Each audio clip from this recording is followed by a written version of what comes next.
Hello, everyone. Welcome back to Simple English Talks. I'm John, and I am so happy you're here with us today. Whether you're joining us for the first time or you've been listening for a while, welcome. Hey there, I'm Pookie, and oh my goodness, today's topic is one I get really excited about. We're talking about something that happens in every culture, every country, every home. That's right. Last weekend I had some friends over at my place, and I realized there are so many things to say and do when you have guests. And I kept thinking, wow, learners really need to know this vocabulary and these phrases. Yes, and today we're going to cover everything from welcoming your guests at the door to saying goodbye at the end of the evening. Real English, natural English, the kind you actually use. By the end of this episode, you'll be able to greet guests confidently, offer them food and drinks politely, make them feel comfortable, and handle small talk like a pro. I love it. And here's a question for you right now. Do you ever get nervous when guests come to your home? Does your English feel a little slow or stuck in those moments? Tell us in the comments. We really want to know. Yes, drop a comment below. And if you haven't already, please hit that subscribe button on Simple English Talks so you never miss an episode. We put out new content every week to help your English grow. All right, let's jump right in. We're starting with the very first moment, when your guest arrives at the door. This is where it all begins. Okay, so imagine this. Someone rings your doorbell. You open the door. What do you say? This is the first impression moment, and it really matters. The basic structure is simple. Greeting, plus welcome expression, plus invitation to come in. Exactly. So some great phrases to use right at the door are, welcome, so glad you could make it. Or, come in, we've been expecting you. Or, oh, it's so good to see you. Please come on in. I love come on in. It feels so warm and natural. My neighbor came over last month and I said, hey, come on in. I just made some tea. And she immediately relaxed. That one little phrase made her feel so welcome. That's so true. The phrase make it is really useful here. I'm so glad you could make it means you're happy they were able to come. It sounds very natural and warm. Can you say that with me? I'm so glad you could make it. Great. Now, what about when you're expecting someone formal, like a colleague or your boss? You can say, welcome, please come in. It's so nice to have you here. Notice it's a little more polished. No, come on in, just please come in. Right. Informal with friends, come on in. Formal with guests you don't know very well, please come in. The meaning is the same, but the tone is different. And that difference really matters in English. Now, what about the negative? Things you should not say. Don't just say, come. That sounds too short, almost rude. And don't say, enter. That sounds like a command, like you're at a castle. Ha, yes. Enter is very strange in casual conversation. So always add that warmth. Please come on in, welcome in. Now, here's a little practice for you. Imagine your best friend is standing at your door right now. What do you say? Write it in the comments. We want to see your welcome phrases. Love that. Say it out loud, too. Don't just think it. Say it like your friend is really there. Hey, come on in. So happy you're here. Perfect. So to wrap up this section, when a guest arrives, use warm, inviting language. Use welcome, come on in, or please come in, depending on how formal the situation is. And always smile. Your voice carries your smile, even in English. All right, your guest is inside now. They're sitting down. What's the next thing every host does? Offer something to eat or drink, of course. This is actually where a lot of English learners feel stuck because there are so many ways to do it and they're not sure which one to use. Yes, and this is such an important part of hospitality. In English, the way you offer something is very important. You don't just say, do you want water? Well, you can, but there are much more natural and polite ways to do it. So the most common and natural way is to use can I get you or would you like? These are the gold standard phrases for offering things to guests. Can I get you something to drink? Or would you like some tea or coffee? Would you like is slightly more formal, and can I get you is very everyday and natural. Both are perfectly polite. So if your boss is visiting, would you like some coffee? Sounds great. If your friend is over, can I get you something to drink? Is perfect. And don't forget, offer choices. Don't just say, do you want a drink? Say, can I get you something to drink? We have water, juice, tea, or coffee. Giving options makes your guest feel comfortable and considered. Oh, that's such a good point. Nobody wants to say, what do you have? It puts the guest in an awkward position. When you list options, you make everything easy and smooth. Now, what if your guest says no? A lot of people say no thank you the first time, even if they do want something. It's just polite. So in English, it's totally normal to offer a second time, gently. You can say, are you sure? I just made a fresh pot of coffee. Or, please help yourself. There's plenty. Help yourself is a wonderful phrase. It means the guest has permission to take whatever they want without waiting. Please help yourself to the snacks, or help yourself to anything in the kitchen. It creates a very relaxed, comfortable atmosphere. Here's a quick practice. You have a guest at your home. They've just sat down. Using would you like or can I get you, offer them a drink. Say it out loud right now. Go ahead, pause and try it. Then write your sentence in the comments. We love reading them. Okay, let's review this section. To offer food or drinks to guests, use can I get you something or would you like? Always give options. Offer a second time if they say no. And use help yourself to make guests feel relaxed and at home. Now we're going to talk about something that I personally find really important, making your guest feel genuinely comfortable. Getting them through the door and giving them a drink is just the beginning. The real magic is in the conversation. Yes, and this is where small talk comes in. Small talk is light, easy conversation about the weather, the drive over, how things are going. It sounds simple, but it really sets the tone for the whole visit. Some great small talk starters when someone arrives. How was the drive? Or did you find the place okay? Or how are things going with you these days? These are open, friendly questions that get the conversation flowing. I love how was the drive because almost everyone has something to say about traffic or the journey. It's the perfect easy opener, and it shows you care about their experience getting to your home. Now, there are also phrases to make guests feel physically comfortable, like, please, make yourself at home. This is a very warm, welcoming phrase. It tells your guests they can relax, move around, feel free. Make yourself at home means you are welcome here. Act naturally.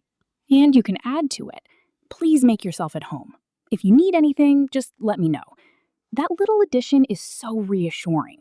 The guest knows they don't have to wait or feel awkward about asking for things.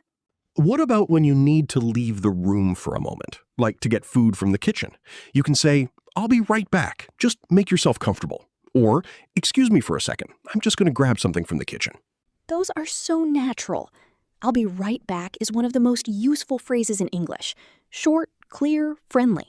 And make yourself comfortable is another way of saying relax and feel at home. Okay, now I want to do a quick mini practice with Pookie. Pookie, you're my guest. You just arrived. Let's do this naturally. Okay, I just walked in the door. Pookie, come on in, come on in. It's so great to see you. How was the drive over? Oh, it wasn't too bad, actually. A little traffic on the main road, but not terrible. Oh, good, I'm glad. Please, make yourself at home. Can I get you something to drink? We have tea, coffee, or some fresh lemonade. Oh, lemonade sounds wonderful. Thank you. Perfect. I'll be right back. Just make yourself comfortable. See? That felt totally natural, didn't it? That whole conversation used all the phrases we've been learning.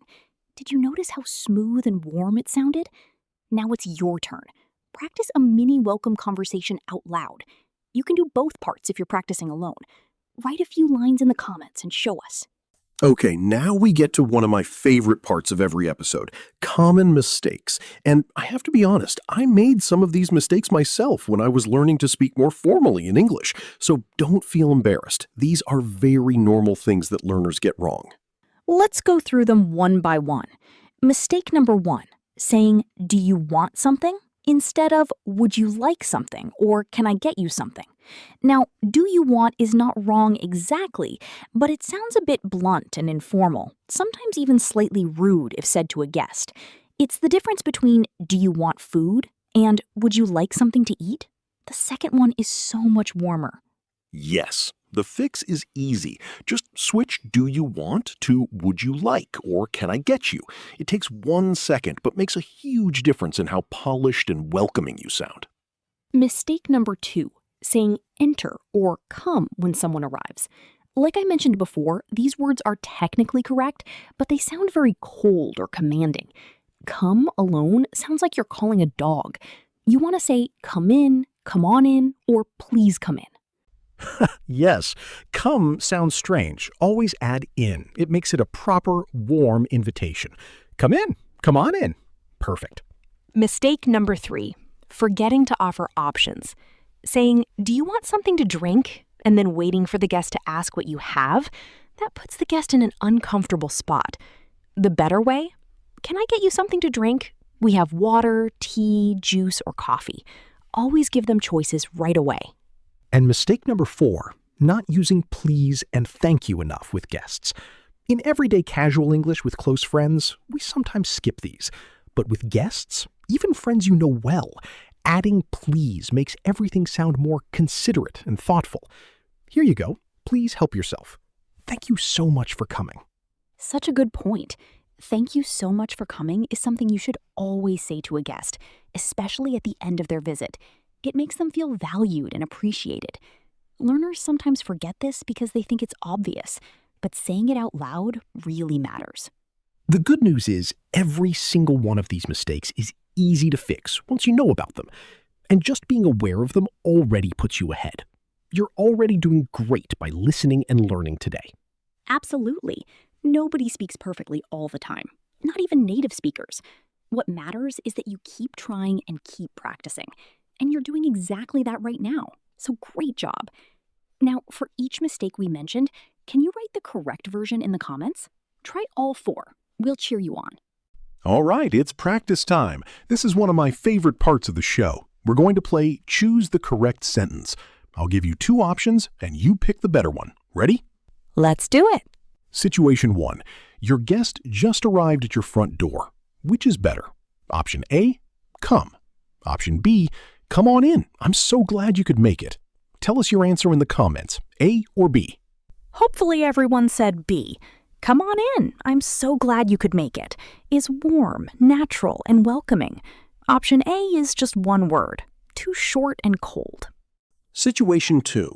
Your guest is sitting down and you want to offer them a drink. Option A, do you want water? Option B, can I get you something to drink? We have water, tea, or juice. Which one? Option B, of course. It's polite, it gives choices, and it makes the guest feel taken care of. Do you want water? Works, but it doesn't give options and it sounds a bit abrupt. Situation 3. You need to step out of the room for a moment. Option A, wait here. Option B, I'll be right back. Just make yourself comfortable. Which one? B again. Wait here sounds a bit commanding. I'll be right back, make yourself comfortable, is friendly and warm. Situation 4. Your guest says they don't want anything to drink. Option A, you say nothing and sit down. Option B, are you sure? I just made some fresh lemonade. Which one? Option B. Gently offering a second time is totally natural and shows you care. Just don't ask 3 or 4 times. That becomes pushy. Once or twice is perfect. Now here's your challenge. Create your own sentence using at least one of the phrases from today's episode. It can be an offer, a welcome, a small talk question, anything. Write it in the comments. Don't worry about being perfect. The goal is to try. Yes, real conversation is never perfect. Native speakers make mistakes, trip over words, and laugh about it. What matters is that you communicate warmly and clearly, and you're already learning to do exactly that. Wow, what a great episode. I honestly had so much fun with this one. We covered so much ground today, and I feel like you are genuinely ready to host guests in English with confidence now. Let me quickly list the 3 big things we covered today. First, welcoming guests at the door with warm phrases like, "Come on in," and "I'm so glad you could make it." Second, offering food and drinks politely, using "would you like" and "can I get you," and always giving options. Third, making guests feel comfortable with phrases like "make yourself at home," "help yourself," and "I'll be right back." Those 3 areas cover so much of what actually happens during a visit. And here's the thing, you already know all of this now. You've heard the phrases, you've practiced them, you understand when and why to use them. That's huge progress. Here's a little question to reflect on. Think about the last time someone visited you, or the next time you're expecting guests. Which phrase from today do you think you'll use first? Tell us in the comments. We genuinely love hearing from you. And if this episode helped you, please give it a like. It really helps Simple English Talks reach more learners just like you. Share it with a friend who's learning English. And if you haven't subscribed yet, hit that subscribe button right now so you never miss an episode. Every single episode we put out on Simple English Talks is designed to make your English more natural, more confident, and more real. You don't need to be perfect. You just need to keep going. And the fact that you listened all the way to the end today, that tells me you are serious about your English. And that is something to be proud of. We are so grateful for every single one of you. This community means the world to us. Take care of yourselves, keep practicing, and we'll see you next time.